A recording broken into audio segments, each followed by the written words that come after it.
I'm going to stop when I want to stop, not when you want to stop. So what are some of the types of things that you do in your pro sessions? Everything. Geez, what don't I do? Seriously. I mean, I don't necessarily do a lot of medical play. Okay. That's not one of my favorites. I tend to get a lot of foot worshipers and shoe and boot worship or trampling, things that have to do with feet and shoes and things like that. I enjoy it as well. I have a lot of my own personal fetishes. I'm very much into bondage of all sorts, micro bondage included, which that's not just like tying somebody up. That's like tying up their fingers and toes really tiny, or tying up little bits of hair and making them stay. I like all sorts of crazy shit. Mm-hmm. This is an outlet for people with passion who have a creativity. I mean, I know this sounds really weird, but like when I was commuting to work the other day, I was thinking I have this guy who likes to be mummified. And I'm a very creative person, so I was trying to figure out how much dough you would need to get to mummify him, to wrap him, covering him, everything up to his neck, in the dough and stuff it like on the inside with like jelly or something, mm-hmm. and then figure out how to bake him. So that, I know it sounds weird, okay, but like how to get the dough to become like a dough, like I'm thinking, sun lamps and shit like that, and then have like people come in and like eat him. Okay. Do you see what I'm saying? Yeah. Mm-hmm. So like he gets the mummification. I get the fun out of creating like a zombie scene, sure. But then I would also be videotaping this because I mean, that's a freaking creative scene. So it would be like a jelly donut that may possibly become a creamed donut? Something like that. No, but if it's you, I'm going to poke you in the stomach and make you go, so. But things like that. This is a lifestyle that lets you be creative, lets you think about your fantasies and what you want to do. And if your fantasy is to be a whore or a hooker on 42nd Street, there's a ton of little cheapo motels all over the city that you can go pay for a couple of hours and have your play partner meet you there and, give you some cash and you're there in your skanky hoe dress and you go and you fuck on the, mattress. I mean, I know people who do that. I mean, this is where you can go and create anything that's supposed to be sex play and fun. And that's why I love BDSM. It's fantasy. It is fantasy. So what are some of the things that you won't do or that you have done that you don't want to do again? I will never do anything with children. Okay. I will say the caveat is, again, when I have the phone sex, I oftentimes have people who have that kind of, they have those prepubescent fantasies where they like little schoolgirls and oh, I'm a priest and, tell me about the little schoolgirls coming to confession kind of thing. And I would rather do, tell them a fantasy or let them, whack off to something like that than know that they're out hanging out around a school, you know what I'm saying, kind of thing. So you're okay doing that? That is the only exception to my children rule. So what would that be? That would be phone sex or sexting? That's phone sex. Okay. Yeah. And the only, like I said earlier, the only reason why that is allowable in my thing is because I feel like it's therapeutic. Because if they sit there and fantasize all those dark fantasies without having the release of them, I am honestly afraid that it could turn into some sort of deviant behavior that they would act upon. Okay. So, but then again, no children, no dogs or pets, bestiality, anything like that. Do you get requests for that? I do. Okay. I have phone sex people who call me up and say, "Can you get me a German Shepherd?" I'm like, no. I just won't do it. Now, if the cats are watching when we have sex, I don't have any say over that. So, that's they're joining in of their own consent, not mine. But no bestiality for me. Although, like I said, I do human puppy play. So I will dress somebody up like an animal and treat them like that. Okay. No real permanent damage like amputations or anything like that. But goddamn, I think it would be really hot to play with somebody who had a wooden leg or something. You know what I mean? That would be fun.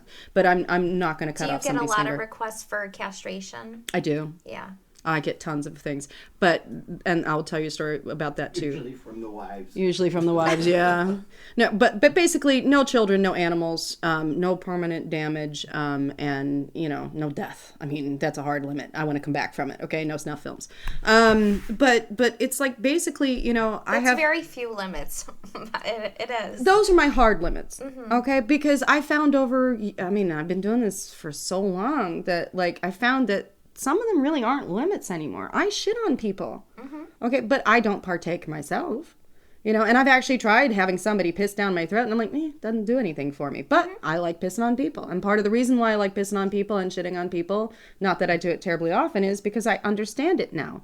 Could never do that. I had a shy bladder, and it was the hardest thing to piss on somebody for the longest time until they said, but if it's the most humiliating thing that happens to me during the day, then everything else is good. And I'm like, okay, I can see that. And the other thing is that like, well, but it's your waste product. That's the least of goddess that I can worship. That's, you know, so I get that. Okay. So there are things that I thought were limits before that aren't now. Or it's a softer limit. So like, you know, okay, I can play with human animals, but no bestiality. You know what I'm saying? Mm-hmm. So it's kind of a little different that way. But, I mean, I've had castration fantasies. I've had one of the best mind fucks ever by, you know, having somebody come in for quote-unquote a castration fantasy, medical play, strap them to the gurney, you know, the bondage bed, and start doing all sorts of cock and ball torture to them, needles and pins, you know, and you just times cutting, doing some stuff with scalpels and stuff. And, you know, he's loving it and screaming, and he's all tied down. He cannot move. I mean, I got him down, just strapped down like he's in an industrial gurney and having a great time. You know, and I'm smacking his cock and, you know, talking to him about how he's a worthless piece of shit and I'm going to take his balls because that's all he's good for, is being a eunuch. I might as well cut off his cock too, you know? And, you know. Do you like the humiliation? Me personally, sometimes. Okay. But I find it's more about getting inside their heads than anything else. It's not humiliation as much as being able to figure out what it is that they want. Mm-hmm. So even if it is humiliation, you know, then I can do it. But I don't like humiliation that has nothing to it. Okay. Do you know what I mean? Like, I don't you're just not say, doing it for you. Yeah. You're doing it for them. It's the mindfuck. It's the mindfuck.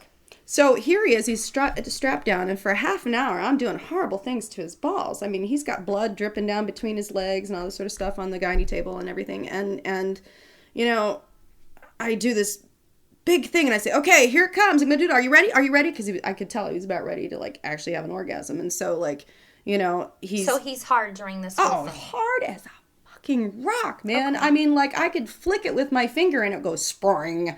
You know, because this is his thing. It's really what gets him off, right? Mm-hmm. Well, then, so, like, I make a really nice, like, you know, stab with a needle and really, really, and continue to do it. I do a little, some cell popping and some things like that. And I'm doing a lot of really crazy shit to his balls. And then I'm like, okay, here it is. You ready to go? He's like, yeah. Oh, my God. Oh, my God. Oh, my God. And then, you know, he comes and, you know, I basically stab him really hard with the needle.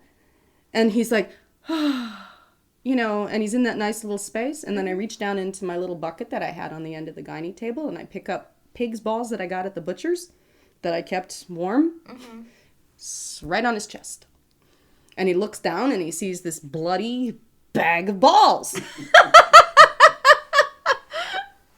And the look on his face was priceless. I had to turn around. I could not, because I couldn't keep it. The straight face. You know what I mean? I could not keep a straight face. And then all of a sudden he's screaming and he's, well, I didn't think you'd actually do it. Oh my God, let me out of here.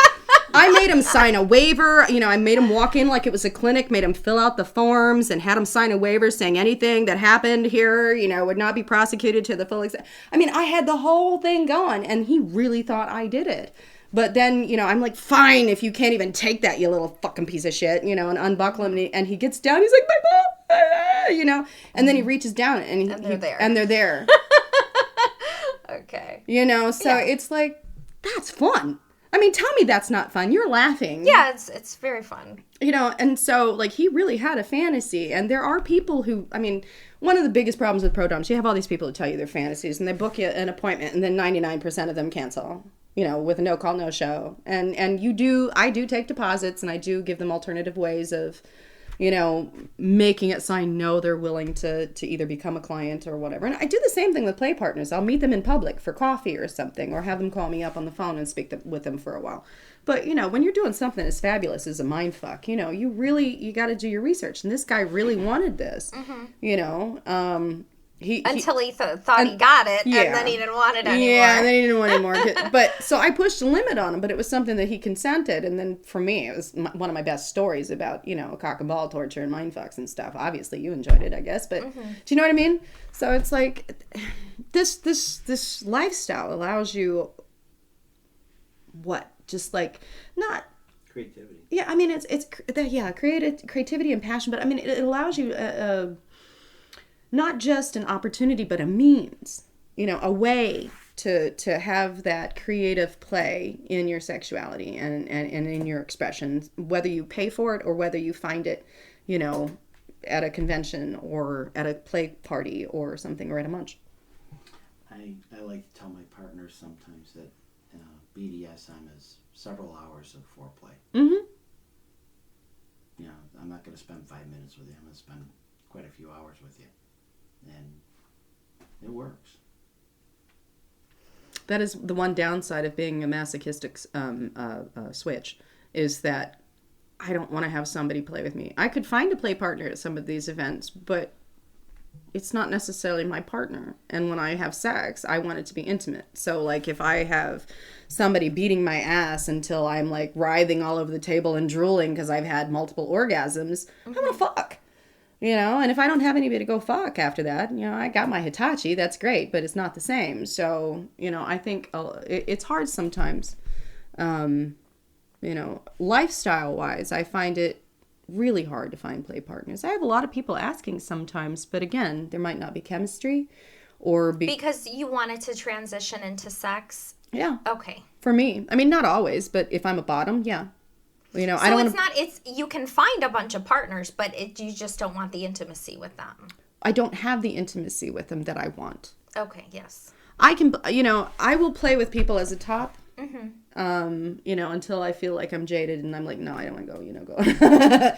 And I enjoy it. I mean, I'll go and I help this one couple at Madtown Kink Fest, which is something that happens in Madison every couple times a year. I think one's coming up in February or something, but, they were a happily young couple and, they liked bondage, but he didn't know how. And I taught him a few things, but then I went and they said, hey, will you come play with us? Sure. So we go to the dungeon and I tie her up and then he has a scene with her while I'm tying her up and she's trying to escape and he's trying to fuck her with metal things that he made in his shop, and it was a really fun scene. Mm-hmm. And, it's like, so it's nice to be able to go and yes, I can find play partners like that, but I can't find sex partners. Okay. Do you see what I'm saying? That can necessarily have the BDSM element. So what types of lifestyle play do you do? What do you like? Oh, I like What's your favorite?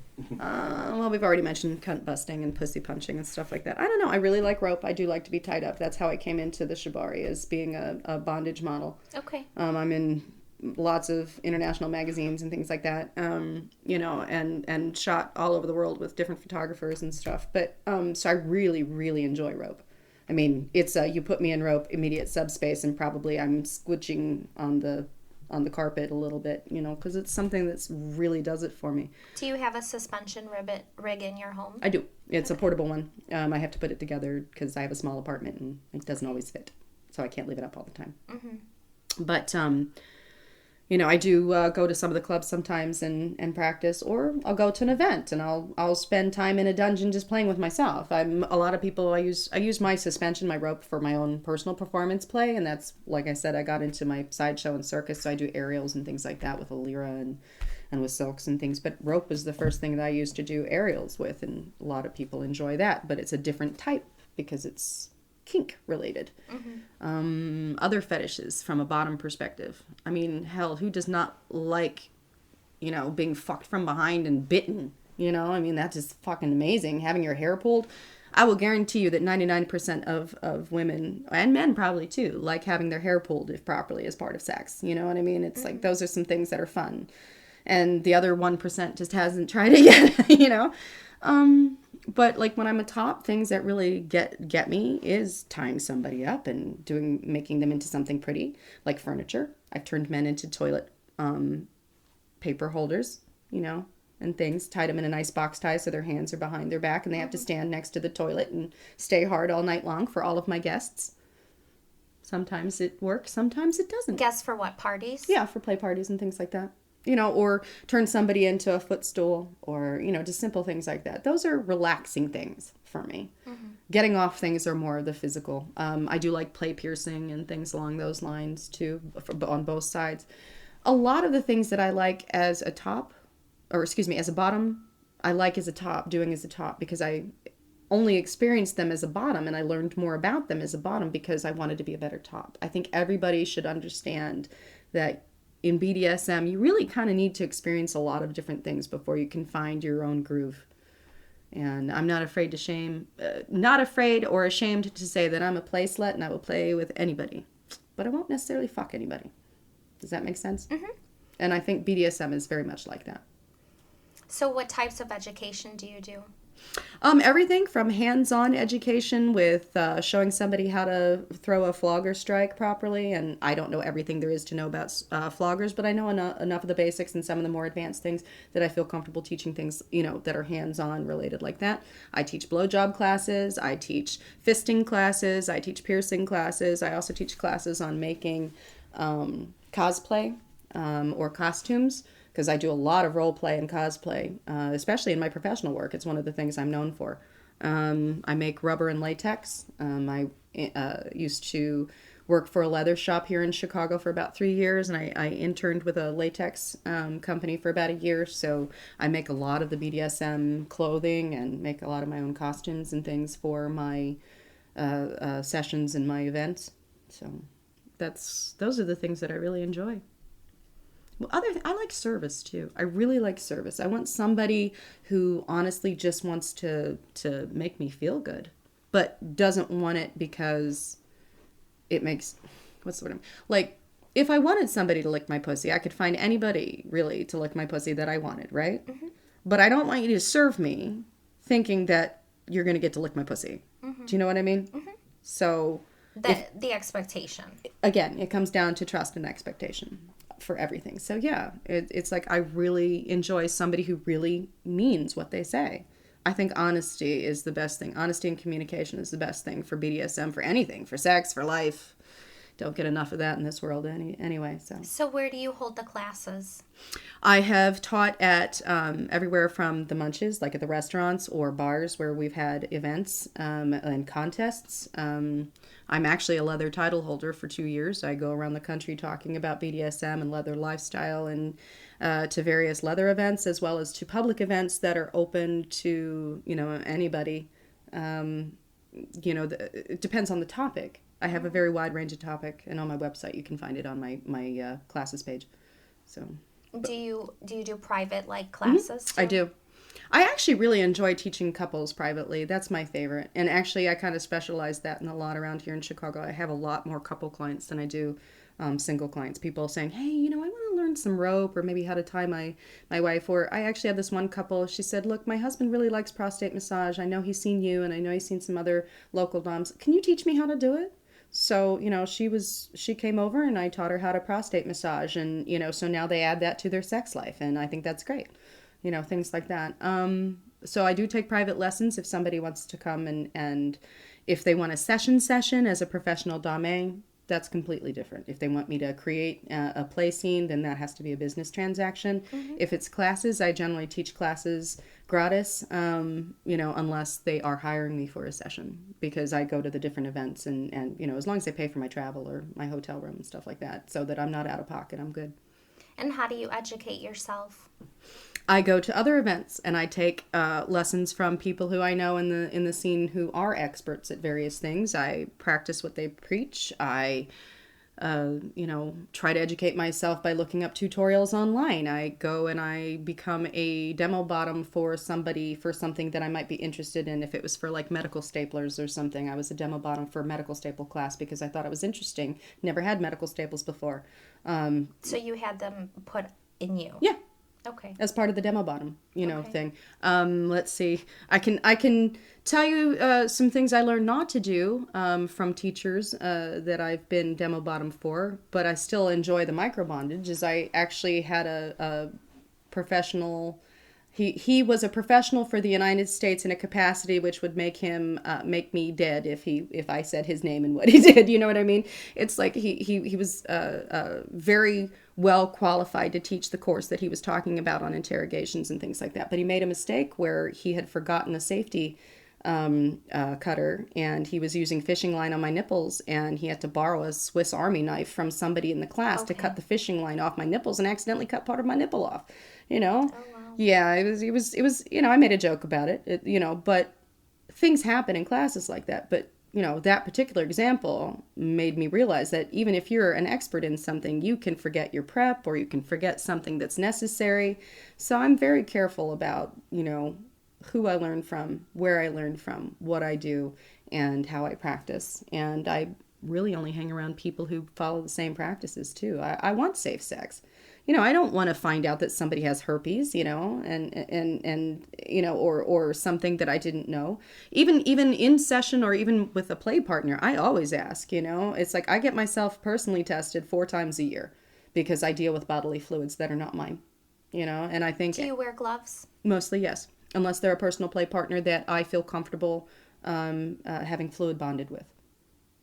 Because I'll be honest with you, when I'm doing some piercings and things like that, gloves get in the way for me, but I always use safety precautions for most other things that involve bodily fluids. But like with him, I won't necessarily, with Domovic, I might not use gloves on certain things because I already know that we're fluid bonded and I don't have a problem with anything that he has.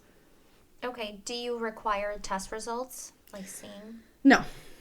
Okay, so just a verbal. I will take someone's verbal communication because I believe in honesty and communication, and if you are lying to me, believe me, you don't want to find out what the consequences might be, because then the sadist really does come out. Okay. And then what about like legality things? Did you ever get any issues with the police, get in trouble? Did anything like that happen or no? I've been lucky that I have not had some of the same issues that some of my friends have had in the professional dame arena. Like I was telling you earlier, there was the one lady I learned about the 2 doors. Yeah, I still don't understand that. There is a statute that said any activity that takes place as a business, you have to have an inner door and an outer door. You can't exchange cash between one door. It's a weird... Oh, okay. I don't know exactly what the statute is. I personally have not looked it up. I just know that my friend experienced it and she was arrested because she had a dungeon that she opened her door to somebody who buzzed, and they arrested her for it. They knew that she had the dungeon there, and that's how they got her, was because she didn't have 2 doors. And these are I know it sounds stupid, doesn't it? Yeah, it doesn't make any sense. It makes no sense, but they used it to stop her business because it was a sex-related business. Mm-hmm. And it's a statute that says if you're doing business, you have to have of this type, it has to have a door behind it, so it's not available to the public. It's not just to the BDSM industry, though. It's related to any of the massage parlors, any of the, sex type businesses. Yeah, anything that could be construed as sexually related. So there was just one door and it opens and that was her dungeon? Yeah. Okay. It was her house. She walked right into it. But they got her because she had sexual activity taking place there for money. Yeah, but if they show up at the front door and it's in one of the bedrooms... Doesn't matter. Okay, so that's a problem. That's one of the legal things I found out. I mean, it's a stupid little thing, but you have to make sure that your business has the 2 doors if you're going to have a professional dungeon. Well, you do it from home, so how do you... I told you I have a security door in my building. Okay. Oh, so that counts. I see. Oh, that is a second door. Mm-hmm. Okay. Because it's not my front door. And that's just a stupid thing. Yeah.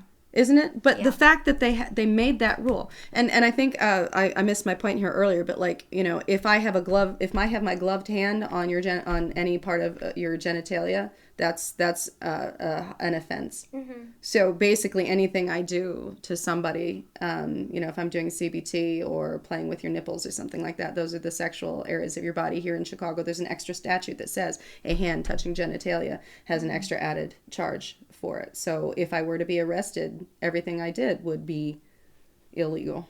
So. And the same thing for if you let them touch you. Mm-hmm. Because there's money involved. Because there's money involved. So, I mean, I'm aware of that, but that doesn't, vetting my clients doesn't guarantee I don't have a cop walking through the door. Mm-hmm. Because I can give an example of a well-known Chicago area dom. I won't say her name, but she had a session with a client who was a cop, and he arrested her after the session for doing the session. Because he went through the But he went through the session, yes. Okay. Do you see my point? Mm-hmm. So this is where some of the ridiculousness about the BDSM and the mainstream things, it's like, for crying out loud, I have 3 people I have seen that are law enforcement officials, as a professional. And, I have seen congressmen.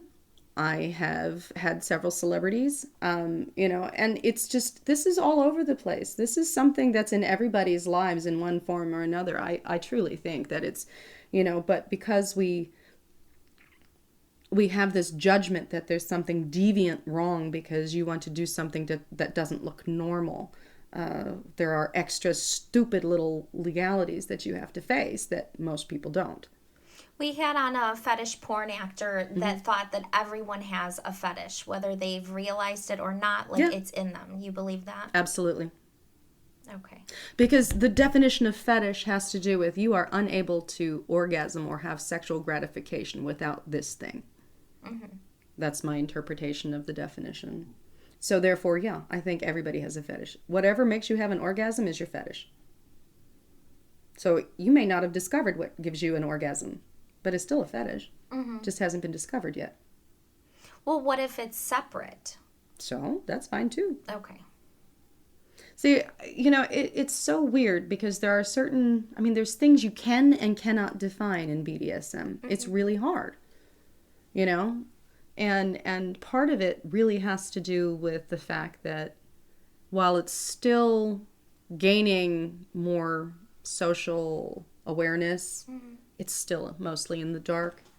And then there's so much misinformation and miscommunication. I'm probably confusing people here on the podcast tonight because I'm going around in circles on some things because there's just so much to talk about. Sure. Well, when I work with partners, I view it more as a journey and an exploration of what's deep within them. Mm-hmm.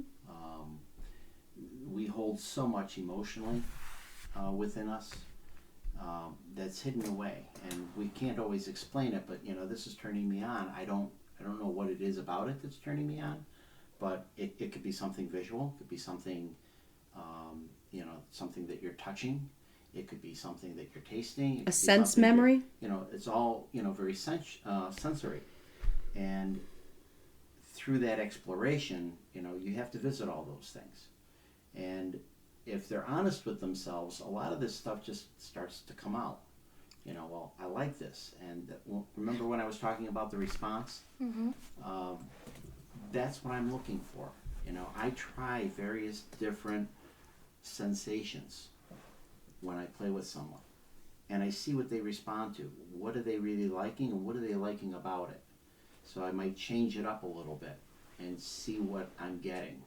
And, you know, those things that I'm able to manipulate it. I'm able to give them a little bit of what they really like, and I'm able to give them a little bit of what they And he don't likes like. the control. He likes being the maestro. Exactly. It's that dance. Mm-hmm. And I like to orchestrate that dance and get them to feel what I want them to feel, with the end result being, you know, the overture and the big, you know, the big bang, so to speak. But no one really knows what's inside them until they go out and they explore it. Or they might have an idea, but they don't have an acceptable way of exploring it. So they use, like, my services as a professional domain to explore some of that in a safe place. At least that's my belief. You know, I can't tell you how many women have said, I never knew that was in me. I never knew that Until you brought it out. Exactly. Right. And like I said, I didn't know that I could have massive orgasms from somebody punching me in my taint. Really. I really had no clue. But then again, we need people sometimes to tell us that it's okay to let go, which is where I think the whole role of the dominatrix or the master, you know, really... One, that it's okay, and two, that you trust the person to be able to guide you there. Right, but I also need to give them permission, because they can't give themselves permission. And I hear that on the phone, you know, when I'm talking to them and stuff. I'll give an example, like forced by. There's, you know, forced by is where you force a guy to suck somebody's cock. You can't really force somebody to suck another's cock if they don't want to. Mm-hmm. I mean, I can, physically. Sure. You know. And it can be hot when you hear the gag noises. I know I like those gag noises. But, you know, the thing is that you know what you're really doing when you're saying, come on, you can do it better, you fucking piece of shit. Give him a blowjob. Down to the base, you know? Get those balls. is that he's doing what he wants, and you're just giving him permission to Sure. do it without whatever his internal, well, I say his because of the forced by aspect, but it could be hers in whatever format, the bottom is, whatever experience they've had, that they need that permission to let go. Here's something. I'll express this because you talk about the timeline of me getting into BDSM. I think I needed that sir that did me wrong at the time, because the relationship that I had been in, I really felt like I was a hole in the mattress with my husband. Like, he did not have my needs. He was just a selfish narcissist. Yeah, we had a kid, but nothing was, it wasn't a dominant behavior. He was just an asshole, And so when it came to sex, I had been having wonderful, interesting, exploratory sex since I was probably 11 years old. In some of the situations I was put in. Not all of it was great, but people, have a sexual history. And then I get to this guy, and literally, it's like his brain shuts off and it's all about dick hole. Not my pleasure, Your ex-husband? Yes, my ex-husband. Okay. So it's like putting me into that feeling. I really needed somebody who could tell me it was okay for me to let go. Because the only way that I could have an orgasm was if I made myself have an orgasm with a Hitachi or my fingers or something. And that would have to be in the dark, in private, where nobody would see me. Okay. Because I was kind of ashamed that, all I was a hole in the mattress. I thought I was doing exciting things. I thought I was giving great blowjobs. Really. Honest to God. I haven't really changed since I was a kid. I've just gotten better at it, since I got older. Mm-hmm. So having somebody make me feel like I was, worthless. It was good to go into a situation with that master-slave relationship where I had somebody help give me a structure to refine myself. Does that make sense? Yes. But the individual I happened to be with later on was poor for me, so I left that relationship. It means I learned that I needed it because I needed to not be in the dark to have my orgasms. Mm-hmm. Me and his wife and him, we were all having sex in this one. This is your sir? This was my sir, yeah. So it was a couple? It was a couple to begin with, and then they divorced, and I became his live-in slave. And okay. And I was the slave throughout. I'm sorry. Maybe I should tell the story better that way. But in any case, it's like we were having sex, and I asked for permission to be excused so I can go out into the hall and play with the Hitachi until I could have an orgasm, because I could not orgasm in front of him and his wife. Mm-hmm.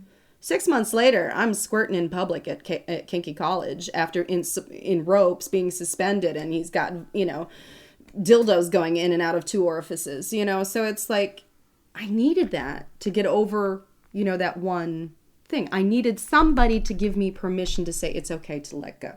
Mm-hmm. And so I feel like BDSM gives you that opportunity, and that's why so many people might be drawn into it. And as a professional, I feel Is that your favorite part of BDSM, or what is your favorite part? The creativity? I think it's just really BDSM. I mean, there is no favorite part. Your favorite part's just like when you're in the moment. Mm-hmm.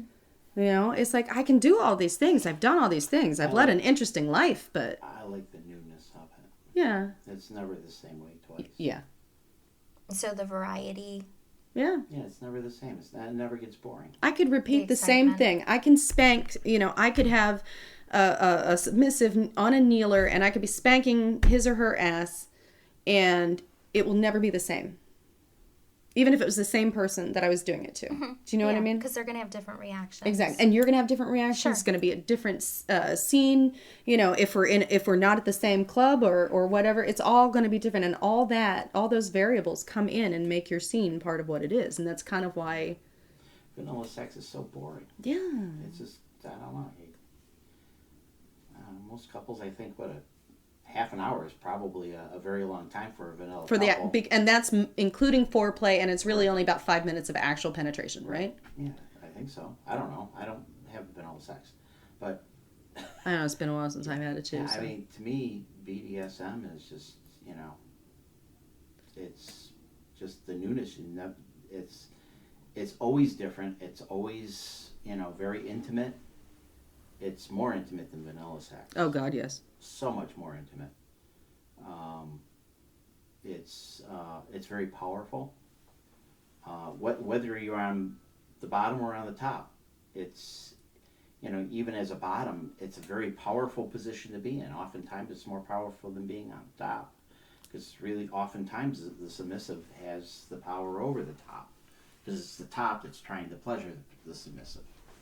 So it can be both ways, and it just depends on the couple. It depends on the people who are involved and how they want to play it. And it can always be so different. That's the part I like about it, is that it's never the same way twice. It's sad that you can't really quite define it. You know what I mean? You can't define every aspect and contain it into a box, but I think that's probably the best part about it, is you can't define every aspect and you put it in a box. And the danger part, though, I think, is that there are so many people who have misconceptions of it. Mm-hmm. There are so many, both male and female, which makes it dangerous. I mean, there are males and females that want to explore it, and then they go out and search for it, and they run into people who say they know and say they have the experience and don't, and haven't learned what's necessary to play safe. And unfortunately, their first experience becomes one with somebody who doesn't know what they're doing. Or it could have been like mine. Becomes a horrible experience. Yeah. And it turns them off to it. Wow. And that's a shame. So, I think there's a role for a professional to play, because certainly most professionals, not all, but most professionals do have the experience, do have some training at least. I think it's just important that if you're going to go out and you're going to look for an introduction, or if you're going to look to take this journey, it's important to find someone who is experienced, who kind of knows and shares the same kind of and you have chemistry. You gotta have good You chemistry. gotta have good chemistry, is right. Because I've taken clients, whether not just for the money, obviously, but it's just I've taken clients where we just haven't hit it off. It's like I thought everything was fine on the phone, and then we have a play scene, and it's just And then I feel like, oh, I don't know. I hope they don't go give me bad reviews or something. But it's like, it's the same whether somebody's paying for the play or if you meet a partner, you just never know what's going on. You kind of have to take it. You can't take it for granted. The chemistry basically is important for taking the journey with them. Yeah. If you don't have the chemistry, you've got one partner says, yeah, I want to take this journey. If you don't have the chemistry, the other partner's saying, well, you know what, I don't really want to go on that journey with you. So you really need to have two people who want to take this journey, do the exploration. One may be more experienced than the other, but typically both of them have experiences. They just may not know it. And I'll take her experiences and I'll give her mine. Yeah, I think part of it too is that BDSM allows for a lot of multiplicity. And by that, I mean, it's not just a binary partnership or relationship. Whether you have a DS relationship or an MS or just a top or a bottom relationship. BDSM allows for all kinds of varieties of relationships for people. I mean, I know people who are completely married and they play with each other only. They are just they play at home. They don't go out. They don't go out to parties. They're just BDSM in the home. You know what I mean? I have other friends who they are poly. So they have more than one relationship or sexual relationship with or something along those lines. But I also have people who are into non-monogamous relationships only for BDSM play. So they will only fuck their wife or their husband or their girlfriend or whatever, but yet they have multiple play partners out there, and one does fire cupping and this other one does rope and this one does, spanking and... But non-sexual? Well, I mean, no, it's not non-sexual ever. You are touching... I don't believe it's truly non-sexual, because no matter what, even if you're in a service position, there is a sexual tension that is there. Can I say that and be reasonably accurate? Okay. Goes back to expectations, Mr. That's true. Mr. You're really... let's just see if you get your balls played with this evening. Anyway, but I think there's certain expectations that people have where you set up your own rules. So that makes it good. But there are also some dangers where if you're not on the same page with everybody else, you may run into some problems. And because we have so many variables with like multiple play partners or, you know, like you brought in swinging. You know, why does swinging and BDSM always come together? I don't know. Maybe because there's the multiple play partners involved, or maybe because sometimes in BDSM you can have gangbangs, or, you know, it doesn't matter what the reason is. It's just there's some...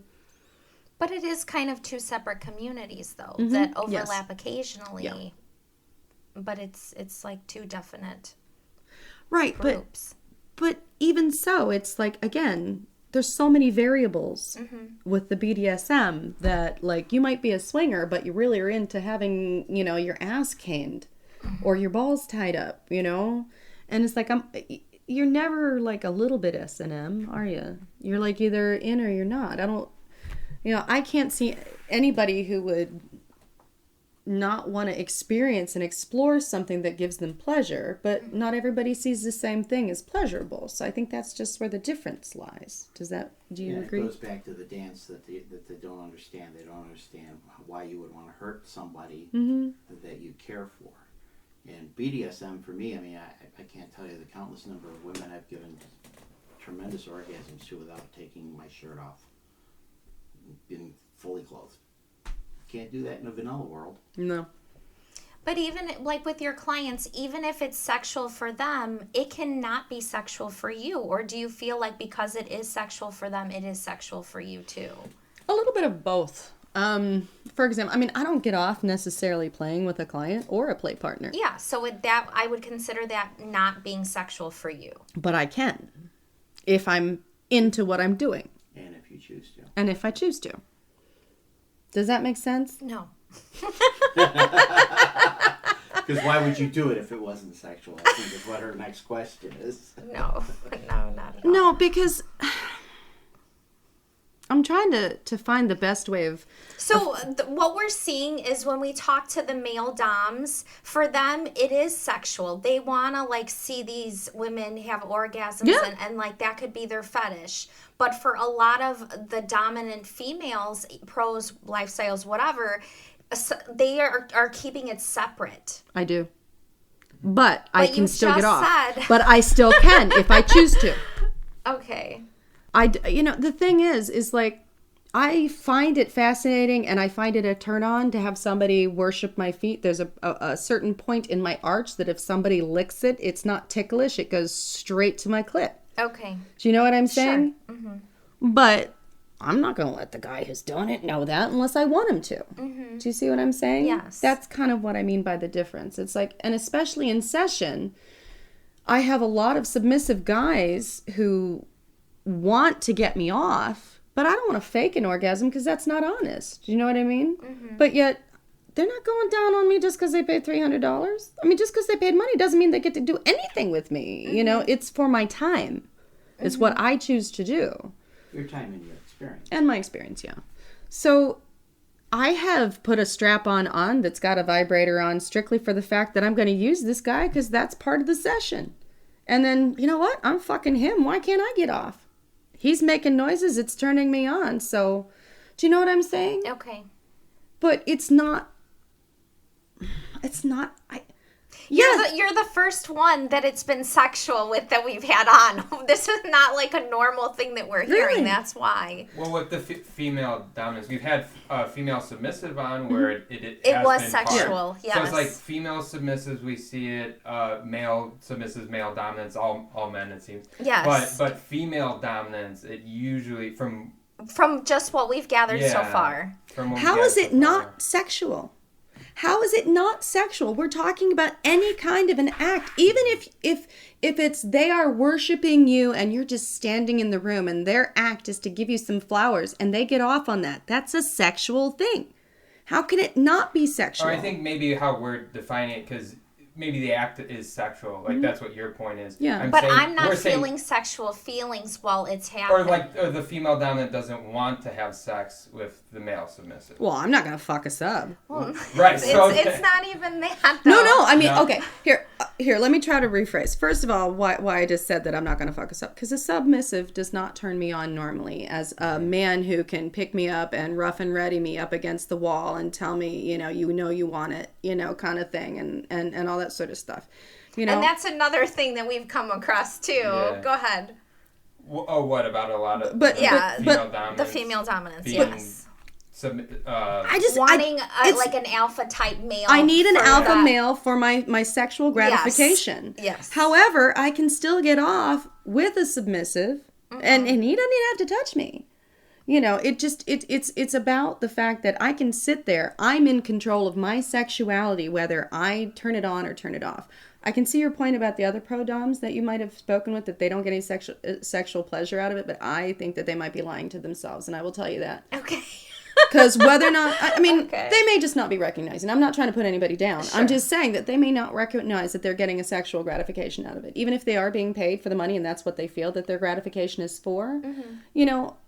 I can tell you that, honestly, I know a large number of pro-doms all across the country, and most of them are insecure and fucked up, okay? Just like me. I have my own insecurities, and I have my own problems, and my life is crazy sometimes. And putting something into this perspective of, I am this gorgeous woman, but why doesn't anybody want me? The only ones that want me are the ones that want to worship my feet, or they want to use me or something like that. And I have talked with a lot of pro-doms, and they have come from a place like that they feel like they have been used. And so their sexuality doesn't come out necessarily in the sessions. I think maybe that's probably where the difference is. Because if they, yes? Oh, sure, I can finish because I'm the one in charge now. Anyway, but I think they separate it because otherwise it becomes more that personal partner thing.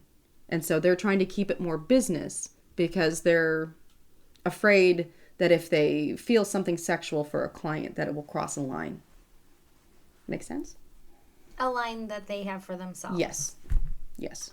And I think that there are things that they may do in a session that they don't find any sexual pleasure from. Oh, yeah. They may not be into the things that the submissive is into. I've had sessions like that too. Not all women are into foot worship. Not all women are into the various things that men could be into. So they, as a pro-dominant, they're doing something that somebody is requesting of them. Yeah. So they may not feel that, okay? But for a pro-dom to say that they never have any sexual gratification or any that's just sexual that's feeling, messed up. I would have to say that they're either not being honest or they're not a very good dom because they're not putting any passion into what they're doing. And if you're not putting, I don't care what business. No, if you're not enjoying what you're doing, don't do it. I don't care what it is that you do in life. Yeah, but you can have different types of enjoyment. It doesn't necessarily have to be sexual enjoyment. There's joy. There's just regular joy that you can experience without it having to be like a turn on. That's true. But I think in this respect, though, because of the environment that you are creating when you play, whether it's professionally for, a session or whether you're playing with a partner either in private or in a public place, this is still a sexually charged scene. So the joy that you find is going to stem from the sexual encounter, because this is a sexual encounter. A sexual encounter can be something as staring longingly into somebody's eyes that you just met and you realize that you find them completely beautiful and would like to get to know them better. There's still joy in that, but there's also that kind of and I attraction. don't consider that a sexual encounter. I don't know. I don't. See, I'm getting you to think about different perspectives of things. Mm-hmm. It's how when I was tied down to a table, I was getting a massage, and then all of a sudden 6 people picked me up and said, "No, you're not. You're coming over here." And I'm like, "What the fuck? What are you?" And then I realized that my partner at the time was going to do a scene. I'm like, "Oh, okay, kind of fun." See what it is? I get tied down to the table and told that they're going to pierce my clit, which is a total hard limit. I don't like sharp objects near my Oh, I forgot that one from earlier. Oh, well. Anyway, I don't like sharp objects near my labia. You know, I had an incident when I was a child, and I don't like sharp objects, you know? So it's like, and they were teasing me and telling me that, and knowing how to mind fuck, I wasn't in the mood or thinking that, oh, they're just trying to mind fuck me. No, it's fighter, it's panic. I'm kicking, and I got rid of one person, you know. I didn't know, you know, I'm fighting until I find out that really what they're doing is they were going to pierce my nipples. It was a forced piercing scene. I'm like, oh, well, I wanted my nipples pierced anyway. I'd asked for it, like, you know. So I'm like, but, you know, and so it was like, it was really cool.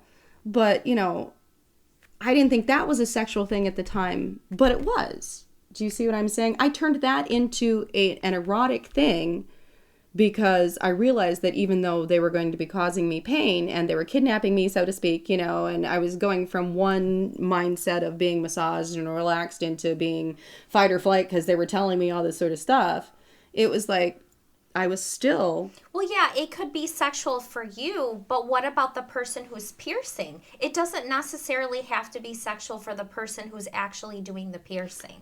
I agree with you on that statement. It doesn't necessarily have to be piercing or sexual for that, like when you're piercing and stuff. But then why don't you ask any of these piercers who are in the BDSM world and ask them if they get any pleasure out of it? It could be doing Ask piercing. a piercer how they, you know, why did they pierce? You're keeping your mouth shut.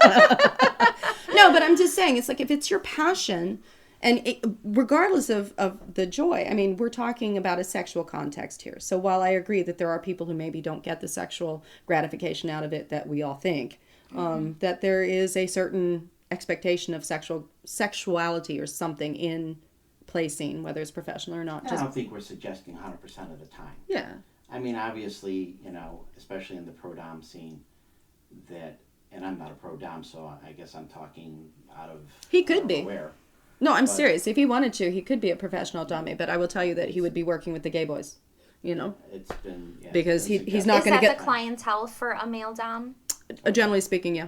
Okay. It's rare to get women to pay for professional dom services. And the reason why is because if they're kinky women or have any inclination...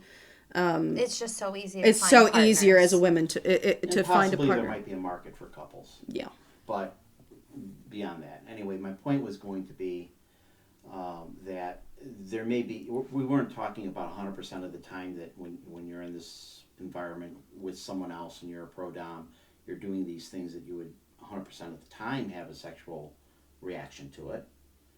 There may be very well somebody in the environment that you're doing these things to that totally turns you off. You know, there is no chemistry. No, it doesn't even have to be the act. Let's just say that the It could male be the sub person. you're not attracted to. That's my Or point. the female sub you're not Exactly. attracted to. So you could do everything that you love, Yes. but it is not sexual for you because you Yes. are not attracted to that person. And I that can was totally my agree point. with that. Yeah, I And can that was agree my with that. point. And that's why I'm saying we're not suggesting that 100% of the time, anytime that you interact with somebody and play, that you're going to have a sexual reaction to it. But I will say that even if I have a client that I am not attracted to, I have gotten off. See, I just totally cut your entire thing out. But it was But you're my different. choice.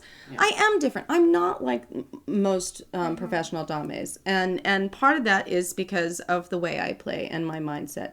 I would consider myself what we would call maybe a nurturing dom. And because I'm a switch, I truly can see both sides. I've professionally subbed as well, but I did that a few times, but I had to make sure I had somebody in the dungeon with me so that if I needed help, you know, I felt kind of unsafe as a submissive because, you know, I'm the one being tied up or having things done too. So, you know, but as far as gratification for me personally, the things that I'm into, yeah, even if it's a client, I can get off if I want to. It's just a matter of the circumstances. It's not that I don't just because he's a client.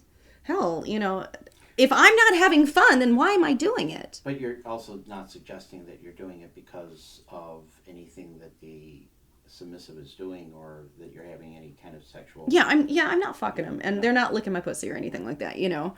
And yeah, I touch their cock and balls with my hands. I do all sorts of stuff. I don't give hand jobs.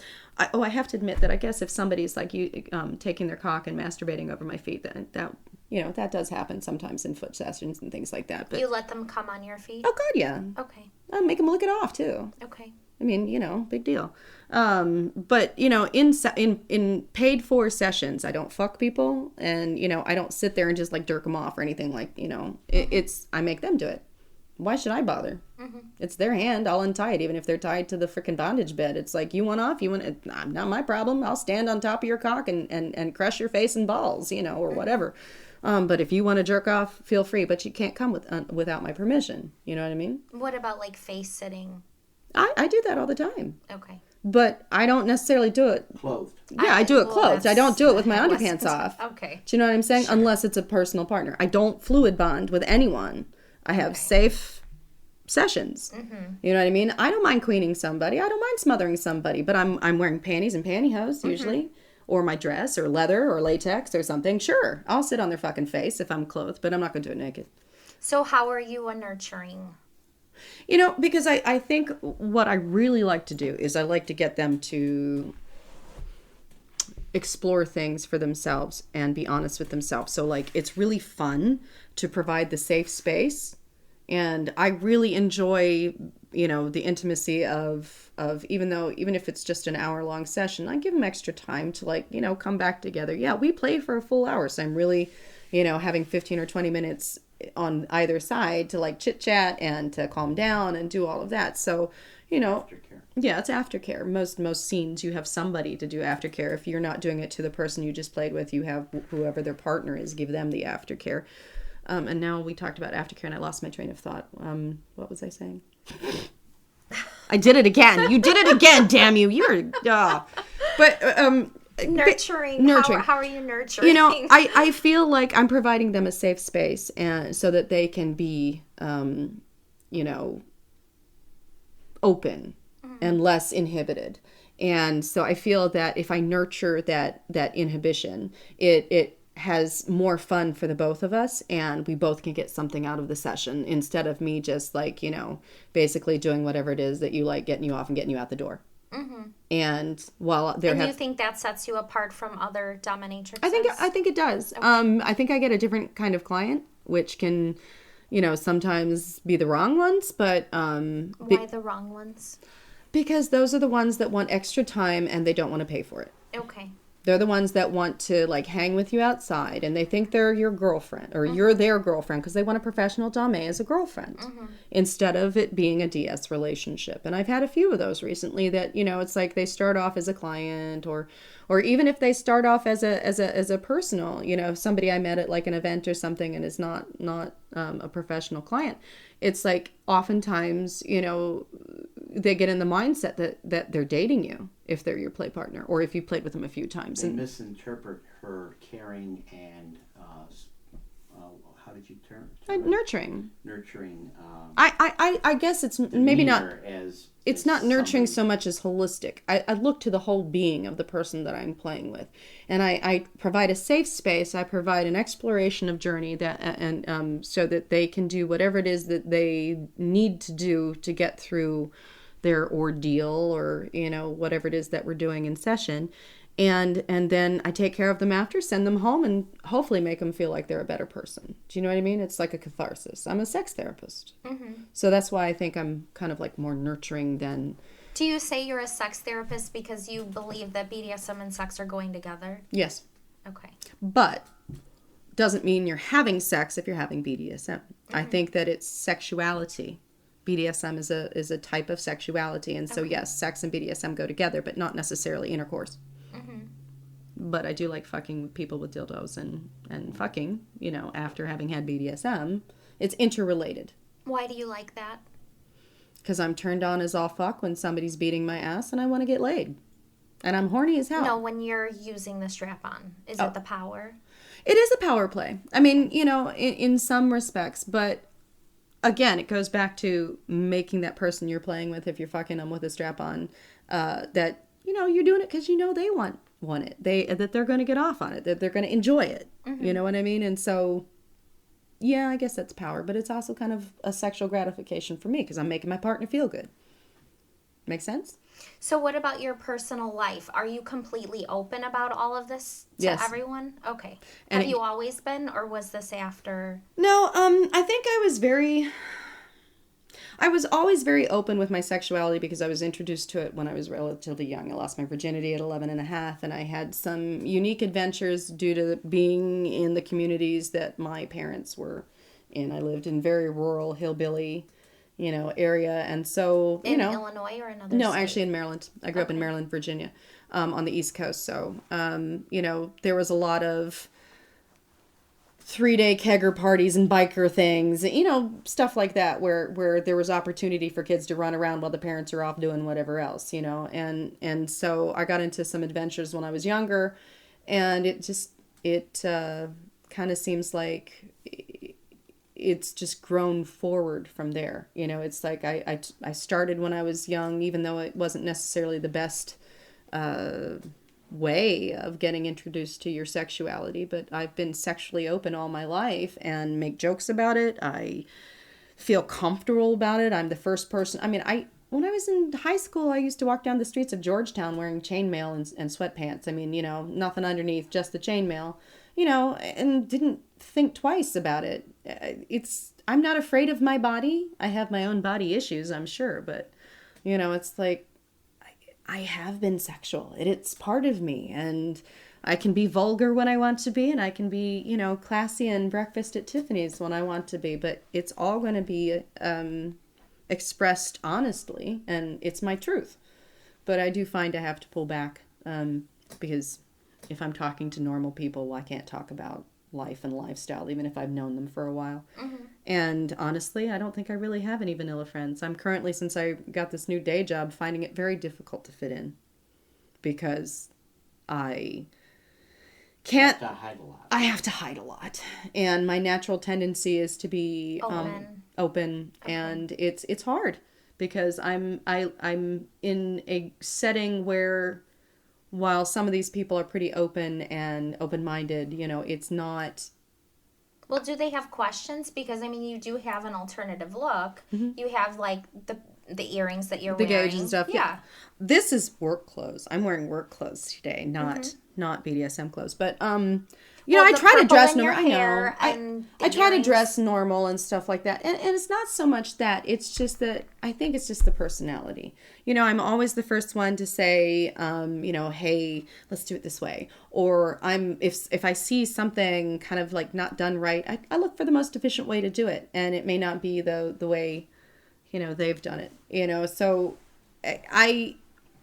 I think it truly isn't just about being open about my sexuality and sometimes unfiltered about fitting in. It's also more just I have an aggressive personality in a lot of ways. And so I'm finding that I actually have to use BDSM roles to fit into my department because I recognize the power plays. So it's like fantasy, you're playing a part? I have to go to work and play a part, yeah, because okay. I can't fit in otherwise. She has to control her dominance. I do. Well, you were able to be submissive in the 24/7 relationship that you had. You weren't dominant, or were you like suppressing that? I suppressed that a lot. You were too. suppressing it. Okay. I really do believe. I don't think that I'm submissive. I think I am a bottom, and I mean this in the sense that while I can do submissive things and I really enjoy service, I prefer the play as the bottom. I don't want to be a slave. I don't want to be. But you were a slave. I was, but remember, I was not a slave to somebody who was appropriate and had inappropriate means of training me. Mm-hmm. So I didn't have the best, like he said, the best but introduction. You were still able to do it though, even though you're dominant. But I'm not. I was doing it for one person, and he gave me a specific set of rules. Now I'm in an office in a corporation where I have corporate rules, but interpersonal rules. I can't go to work and tell somebody that, yeah, I just came back from, Kinky College or Madtown Kinkfest, and I spent the weekend tying this couple up, and he made these metal things and shoved them into her, and it's like I sat there and I pulled on her nipple. I cannot go back to work and say something like that. When somebody asks me, what did you do this weekend? I go, Comic-Con, or something Laundry, yeah. I mean, if I mention about going out to an event, they'll ask me what kind of event it is, and I'm like, science fiction, geek event. You know, they know I do that.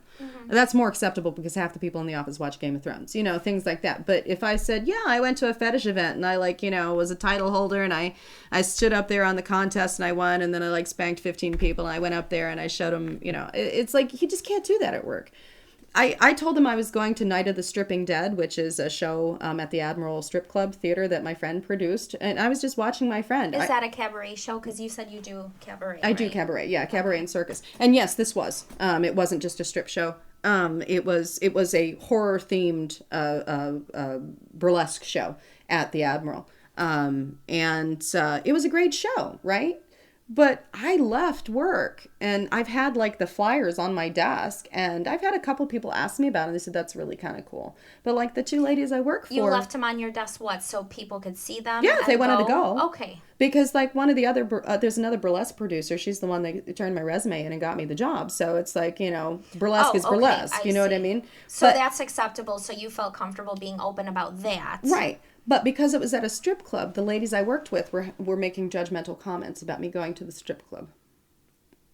To you personally? To me personally, yes. Okay. So do you see what I'm saying? That it's hard to have interpersonal reactions. I can't just say that even though I'm saying this in a burlesque context because I'm going to a strip club, you know, they're looking at me like, ew, you're weird. You know what I mean? So it's like... So what did they say to you?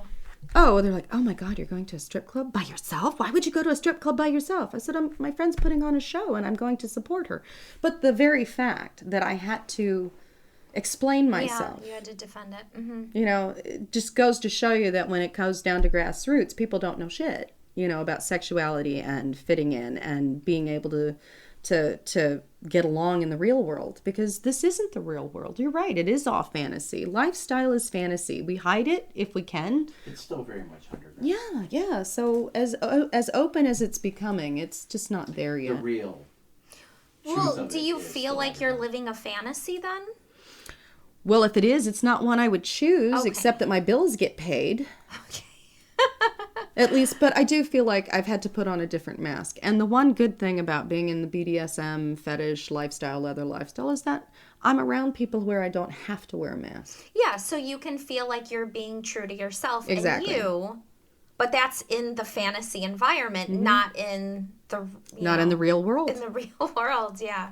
Okay. So it's really kind of hard. You know, I have to hide myself in the real world because I lost a job because I wore kitty ears once. Why did you do that? Because it was October. It was Halloween. I'd gotten a job as a receptionist, and it was Halloween, and I wore a little headband that had kitty ears on it because it's Halloween. They had Halloween decorations all over the office. Why would you get fired for that then? Because That they were a doesn't make sense. Christian-based organization, and they said Oh, they didn't believe in Halloween. and they didn't believe in Halloween, and they Okay. felt that me celebrating it and putting on the kitty ears was inappropriate, and that was not what they wanted. I mean, you know, Okay. do you see what I'm saying? It's Yeah, like but it people wasn't judge because you. they thought you were doing kitty play. It was just like a Halloween costume that they saw. But the whole thing is that you can't be alternative. You can't dress alternative. You can't act alternative anymore. You know, even But if you are doing that with your purple hair and your gauges. You're going into a vanilla job and you're still being kind of yourself. But At I'm least not, the though. look of it. I know, but it's not. It's still It's not not fitting fully. in. It's not not fitting fully. in though. That's the problem. You don't fit into reality if you like the things that we do. Mm-hmm.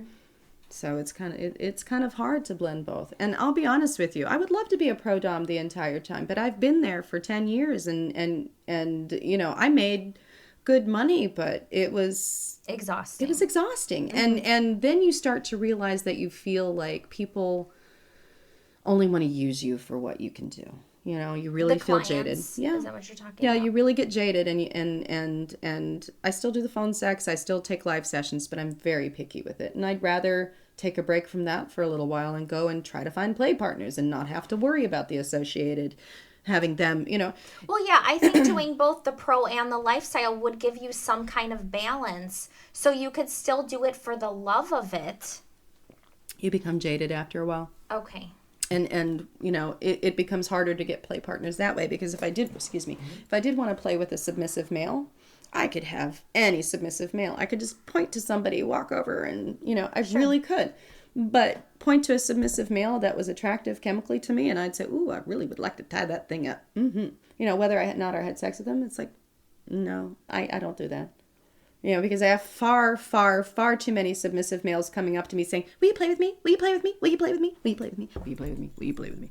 But they don't really want to play. They want you to do stuff for them.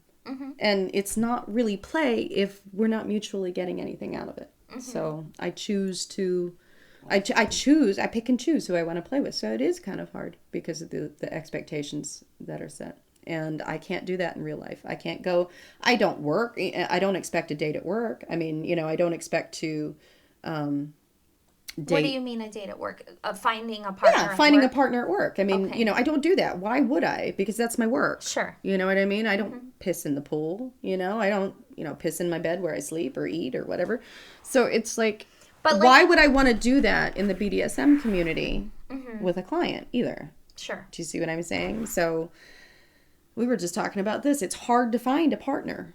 Well, I mean, you're saying you wouldn't find a partner at work for whatever reason because you don't want to shit where you eat, basically. Yeah. But you have everything open. Your Facebook, you can see all of like your pictures. Like if anyone has your phone number, they're gonna get notifications, Cherry Jubilee, and then all they have to do is click on that profile, and they get to see everything that's on there. So you're really not keeping your life private. Nope.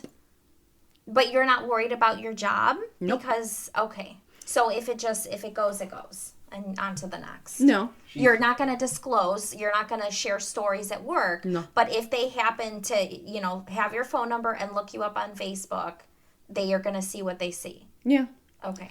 And I will tell you that actually has backfired once because a friend of mine got me a serving job at a very upscale restaurant based off of the fact that she showed them my profile. And he wanted me to work there because he wanted me to do porn for him. Oh, wow. So, you know, being open has its advantages, but it also has its disadvantages. And if I lose a job because I am who I am, then I wasn't meant to keep that job. And he wanted you to do porn because he automatically thought, hey, she's into this stuff. We're going to have sex go along with it because that's one of the misconceptions. Okay. Exactly. Because you don't have anything sexual on your Facebook. No. Other than I wouldn't really make say anything. statements about, you know, things that I like doing, you know, but No, I'm talking about like the photographs. It'll don't be do like you with the cabaret shows or I performing mean, there's other some stuff circus with me stuff. there's some pictures I've put up with me as a bondage model when I was Yes. demo bottoming and things like that. I mean, you'll see some of that, but I used to a long time ago put all that up on Facebook, but all that really did was just like, you know, get the wrong kind of people following me. So, you know, Okay. so I've had to Creeps. Yeah, That's creeps. what you're okay. Yeah, I mean, you know, and FetLife is the same. I really don't use FetLife for professional reasons because it's supposed to be a social thing, so that's a private thing, and I don't use that to get clients, you know. I have ethics as a professional dame, and I think most of us do. You know, some people cross the line sometimes, but you have to be able to find clients because they're different from play partners. I can't explain it other than, yes, sometimes they become play partners eventually if you like playing with them. Chemistry's there. Right. Yeah. But clients tend to really come from specific expectations again. And I tried to explain it earlier. Yeah. You know, a client has an expectation that, you know, this is what I'm giving you, and it's a tit for tat type of thing. You know, I'm giving you money. I want this in return. And whereas in a play relationship, you know, there is a mutual sharing of benefit. You know, I would like to please her as much as she wants to please me. It's like an obligation to play. yeah. And it's one of the reasons why, like, I'm not like most doms. I don't have a stable of like 30 people that, like, you know, sure, those doms are making hundreds of $1,000s a year. I could do that if I wanted to, but I wouldn't be giving my clients or anybody enough time. I mean, hell, I got 3 cats. I can't even pet all 3 of them at once. You know what I'm saying? It's like, why would I want to have like 27 guys that are all like, ma'am, please, ma'am, can I please edge, ma'am, ma'am, ma'am, ma'am, ma'am, ma'am. I'm like, shut the fuck up, you know? It gets to you after a while. I would much rather, because I feel, even as a professional, that I can't take on more than my obligation. Because I know that even if you're I have a client who sends me a retainer every month, right? $300 pays my car payment. That's great. But for that $300 a month, he expects, like, I'm available at 2:00 in the morning. I'm like, no.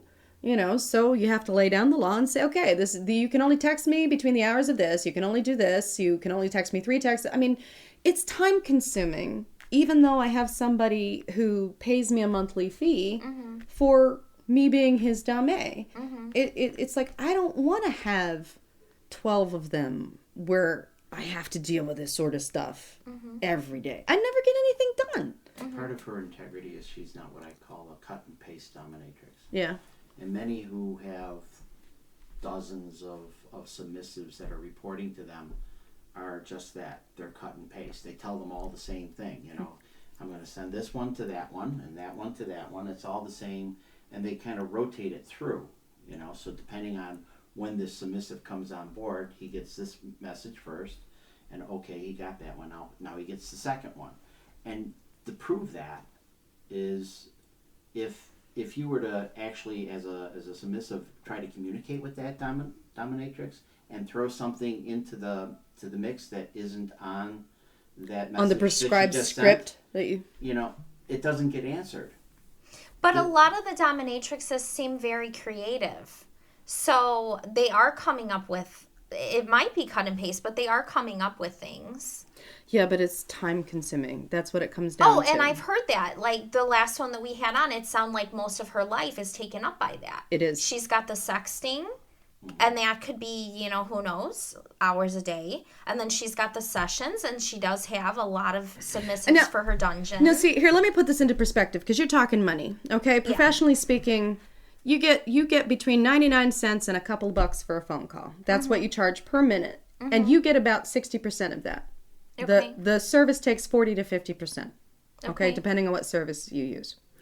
But you have to advertise your phone sex services. Not on their website, on your... No, on their website as well, because they have clients, for And are you people paying call. them for that? Well, you end up having to, because they charge to boost your ratings up so that you can get more clients so that they can pay you. So you end up basically paying about a third of what you make to advertise for yourself in order to get more clients to make more money. So, it's reasonable to expect somewhere maybe $100 a week. If you don't do it for too the often. phone sex? Yeah. Okay. It's reasonable to expect something like that. It's not reasonable to expect $500,000-$600,000 a week for phone sex, unless that's all you do. And I did that for 10 years straight, and I still never made more than $500 or $600 a week. And we're talking being woken up at 3:00 in the morning for 3 minutes of somebody whacking off for $5. So, for me... Because you have to be available. Yes. Okay. The more you're available, the more calls you make. So it's more time consuming. Now, sure. Do I answer phone calls when I'm at the dollar store? Yeah. I go into the grocery store and I get phone calls all the time. And if my clients don't like it, tough noogies. I tell them, they can either put up with it, or if they ask where I am, I say, well, I'm out running errands. What the fuck do you think I do? I think I sit around in my fucking high-heeled shoes and corset all day long? Who are you talking about? Your the clients. Submissives that you... Okay. On the phone. Oh, the clients on the phone. Yeah, we were talking about phone sex. Yes. So, I can answer the phone. But you're saying that somebody doesn't like it. Who are you talking about? If I'm out somewhere and you talking on the can't phone talk. and I can't talk. I see. Do you see what I'm saying? Because of where you're at. Because I'm where I'm at. But I try to find a way to do it. I'll go into the bathroom, or I'll put my groceries down, I'll go out to my car. Okay. But still, it's like that will interfere with whatever it is that I'm doing. I have another friend that this is all she does. She's very good at it. She's, this is all she does is the phone sex and video clips. Really. She does take live sessions now and again, but and she does video clips, but it's like, for the most part, she works on that all day long. Mm-hmm. So where she could just get calls at any time. And she can get calls anytime. She has to just be available. She has to be available. Okay. So it's you don't want to do this all the time. Do you know what I mean? Yeah, absolutely. The amount of time that you're selling yourself basically all the time. You have no time for you. Right.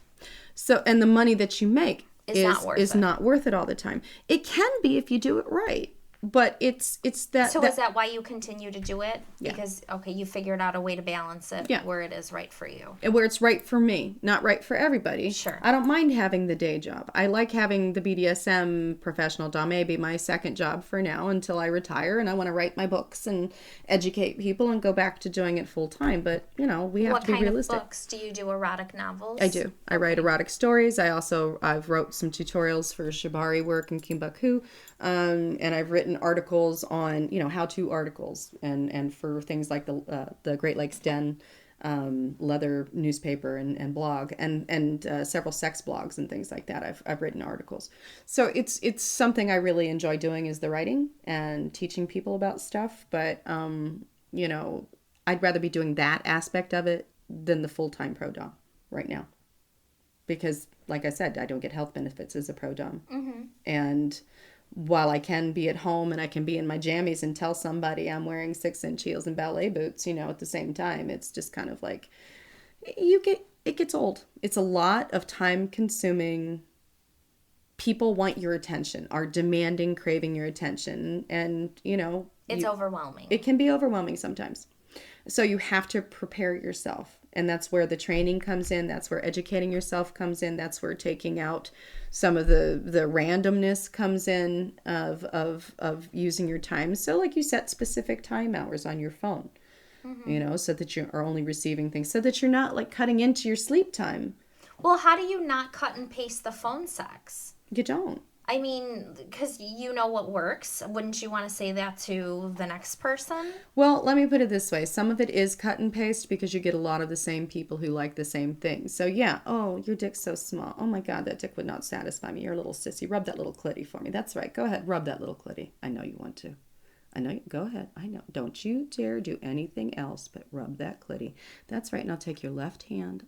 Take your left hand, the one that's not holding the phone, and reach up and grab your nipple. Oh yeah, that little clitty of yours. I'm just going to make you rub that and rub that and rub that until you beg me to come. And then I'm going to make you lick it up. I mean, you can say that in any way you want. But somebody who's on the other end of the phone jerking off to that, all he's going to hear is your voice. Mm-hmm. So it really doesn't matter if it's cookie cutter. But I always try to put something in it that makes it more for my client. It's good customer service. Well, how do you feel when you're saying stuff like that? Is it just like you're just saying it? Or are you like into that? It's weird. It just depends because it was good. It just sounds very scripted. You said it so many times. Yeah. But the thing is like I would live for the phone sex calls that would be interesting. I used to have a caller that he wanted me to tell stories that were like Laura Ingalls Wilder, Little House on the Prairie style, where everybody was characters from Little House on the Prairie-ish, but not necessarily Laura Ingalls, but they were dressed that way, and he wanted me to describe how they were dressed and what Ma and Pa were doing, and it was always about Ma and Pa having like, some sex, and then like maybe Pa goes and ties the kids to the bed upstairs so they can't hear anything or see anything, but then he's down there with Ma, fucking her on the table. I mean, this guy, it's like, so those would be fun. That would be something where I could be creative and give them a story, to get off on. And that for me was what I enjoyed. The cookie cutter stuff, yes, I can do it. Yes, I can make it sound sexy. Obviously, you just heard it. Sure. But does that get me off? No. So it's a job. It's a job. It's a job. Okay. I was just wondering if it was just a job for you in that regard, or did it do something for you? I do get off on some. Okay. I have people who want me to get off on the phone. Mm-hmm. So they'll call me and want me to do masturbatory sessions. Or if I'm talking to somebody on the phone and it does kind of turn me on, sure, I'll bring out my Hitachi. And then I'll be sitting there having a phone sex session, and like half the time I'm getting off because the guy doesn't know that I'm getting off, and that's humiliating for him. So that's kind of fun. Okay, and then a couple other things. So how do you feel overall about the BDSM community?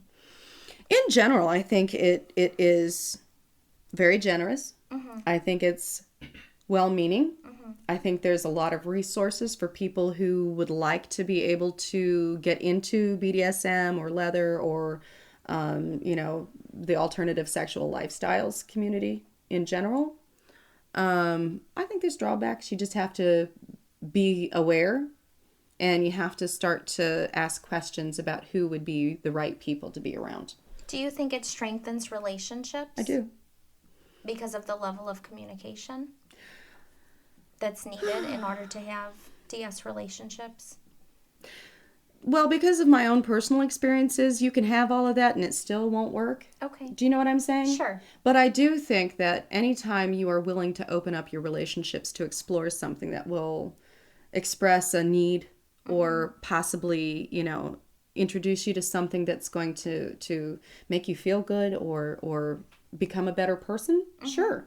And do I think BDSM makes you a better person? Well, I mean, that's kind of a hard thing to say. It's always on the individual, but it is a good outlet for people who need it.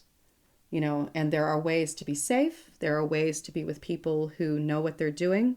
If you have a negative experience, I encourage you to try again, but, depending on the experience. Sure. I really feel like BDSM as a lifestyle overall really tries to make it now be something that has inclusivity for everybody. But they're still having growing pains because, the internet came and brought such a big influx and ability to communicate with more people that you don't have to go to the private porn stores anymore and do your thing. You can just go hook up, you know what I mean, and do a BDSM thing. But I think, again, it goes back to, well, just because you have the ability, you still have to use your own personal smarts for, keep yourself safe. No matter what you're into. No matter what you're into. And honestly, there are really good resources out there. There is a BDSM calendar online. You can Google BDSM calendar Chicago. And you'll find various play events. Chicago's actually a really good town. It's got 3 different social clubs that you can become a member to, and you can even do a trial membership if you want a safe place to play with dungeon monitors, who are at least trained to recognize when somebody might have a problem and are at least, able to do first aid, God forbid. Do you like all 3 of those places? The one in Wicker Park, the one in Niles, and then what else are you talking about? The one in Wicker Park. Are you talking about the one that's GD2? GD2. That's in Wicker Park. Yeah. Okay, I didn't know. And then Sins and Niles. Right, and then there's the Leather Rose, and they're over up in LRA. Clark and Foster, LRA. Yeah, so they're pretty good. But there's also some private spaces. There's some dungeons that you can rent. There's like Chicago Dungeon Rentals with Lady Sophia. She's really good. There's also, wasn't there Lux or something we were talking about earlier? Continuum, the studio. Right.